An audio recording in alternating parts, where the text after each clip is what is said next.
Have you ever noticed this strange feeling where you're working, you're getting paid, nothing terrible is happening, and yet you still feel broke? Not broke in the dramatic sense. Just tight. Careful. Like you're constantly watching your balance, even though, on paper, things should be okay. And that feeling slowly starts messing with your head. You begin to wonder if you're bad with money, if you missed something everyone else figured out, if your salary just isn't enough anymore. This isn't about advice. It's not about budgeting or discipline or habits. It's about why this feeling exists in the first place, even when you're technically doing fine.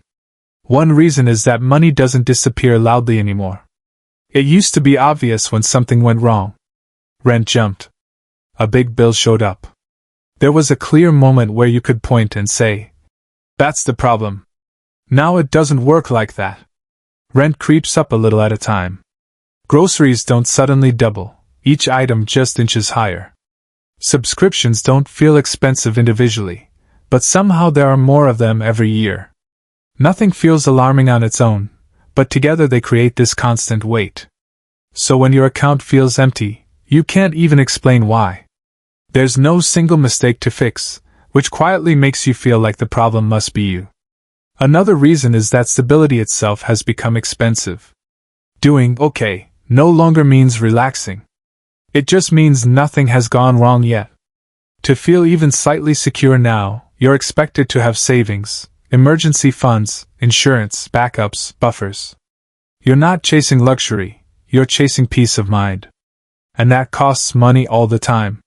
So even when income is coming in, your mind stays alert. Not because you're anxious as a person, but because the margin for error is smaller than it used to be. Living without margin feels exactly like being broke. Then there's timing. On paper, your income might look reasonable. But money today isn't just about how much you earn, it's about when everything hits. Rent, bills, fuel, food, unexpected expenses. They don't arrive politely spread out. They pile up. So even if your monthly numbers work, your day-to-day experience feels stressful.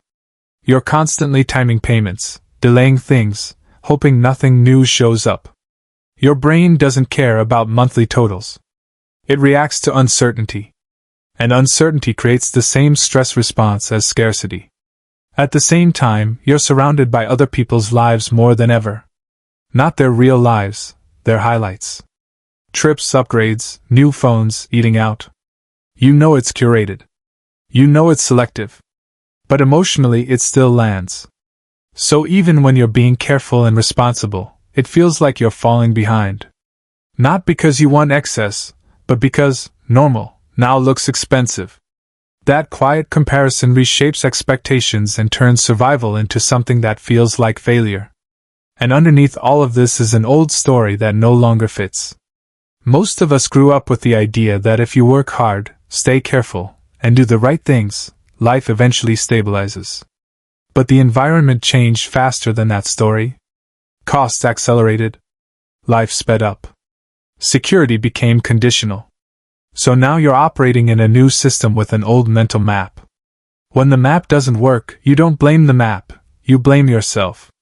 That creates guilt, self-doubt, and a constant feeling that you should be doing better than you are. So if you feel broke even when you're not, that feeling isn't really about money. It's about pressure. It's about living in a system that quietly got heavier while still using expectations from a lighter world.